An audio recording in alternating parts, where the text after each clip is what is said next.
5-5টা দোকান ঘোরো, ভালো করে জিনিসটা পরখ করো, কিনে পরে ভাওটাও মনে করে নিও।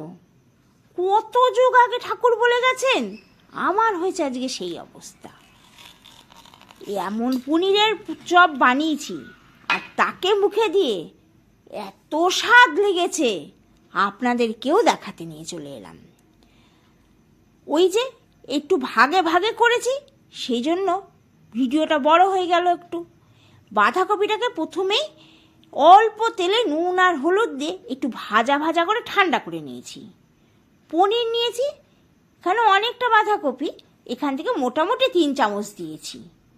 এরপর হলুদ, নুন, লঙ্কা, দারচিনিটা আগে বেটেই রেখেছিলাম, সেইটাকে দিলাম, তবে জল ছাড়া বেটেছি।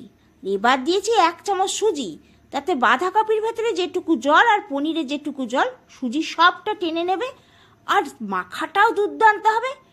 ভেতরটা ভাজার পর এত স্বাদ হয়েছে, একে তো সুজি মুখে পড়লে বেশ ভাজা সুজি, খুব স্বাদ লাগছে, আর পুরো জল টেনে নিয়েছে। তাতে চাল গুঁড়ো দিয়ে ভালো করে মাখিয়ে ওটাকে রেস্টে রাখলাম। এখানে 1.5 চামচ মতন বেসন, নুন, হলুদ, কালো জিরে সব দিয়ে দিয়েছি একটুখানি গোলমরিচ গুঁড়ো, আর ঠান্ডা ফ্রিজের দুধ, সেই দুধ দিয়ে এটাকে ভালো করে ফেটে রেখেছি। এটাকেও ভালো করে ফাটানো হয়ে গেলে একদম এইরকম যেই একটা টেক্সচার এসছে, একটু সাইড করেছি। আর একটা প্লেটে কিছুটা সুজি, একটু নুন আর বেশ কিছুটা দিয়ে দিয়েছি সেউ ভাজা। এটার কিন্তু কোটিং হবে। মাখানোটা প্রায় 8 ঘন্টা মতন রেস্টে ছিল। সুজিটা বাঁধাকপি পনিরের সমস্ত জল একেবারে টেনে ফেপে গেছে, আর মাখানোটা এত ভালো হয়েছে দেখুন। এবার এটা দিয়ে যেমন ইচ্ছা তেমন শেপ দিয়ে নিলেই হলো। আমি প্রথমে কতগুলো ল্যাংচার মতন করেছি, তবে কয়েকটা সন্দেশের মতনও করেছি। প্রথমে হাতটা ধুয়ে নিয়েছিলাম, সেই জল হাত দিয়ে শুরু করেছিলাম, কিন্তু যেই 2-3টে হয়ে গেল, হাত একদম তেল তেলা, আর কিচ্ছু লাগবে না। এই তেল তেল হাতে যেমন খুশি তেমন শেপ দেওয়া যাবে। এবার এই বেসনের ব্যাটারটায় ডুবিয়ে সুজি আর সেউ ভাজা নুন দিয়ে তো আগেই রেডি করে রেখেছি, এটাতে একটু গড়িয়ে নেব। এই যে গড়িয়ে নিয়ে এবারে হাত দিয়ে হালকা করে চেপে চেপে একটু সুজিটাকে টাইট করে নেব। এইভাবে গড়িয়েও নেওয়া যায়, বা উপর থেকে এরকম সুজি আর সেউ ভাজা দিলেও এটা কিন্তু খুব সুন্দর করে সেট হয়ে যায়। যে হাত দিয়ে হালকা করে চিপে দিয়েছি, একদম পরপর এগুলো রেডি হয়ে গেছে।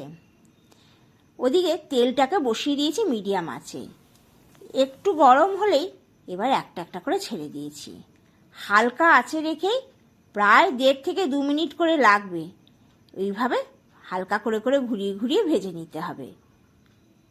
একদম লাল লাল হয়ে গেলে দেখুন গাগুলো কীরকম ফেটে গেছে, ভেতর অবধি সুন্দর ভাজা ভাজা হয়ে গেছে।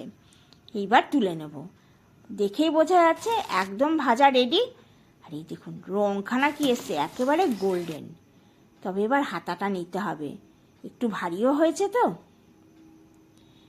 এই যে প্রথম সেট আমার ভাজা হয়ে গেছে। আর সন্দেশের মতনটা দাঁড়ান ভেতরটাও দেখাই, কি দুর্দান্ত হয়েছে খেতে, অসাধারণ। মুখে দিলে ভেতর থেকে জুসি আর উপর থেকে একদম কড় করে। আজ তবে আসি। হ্যাঁ।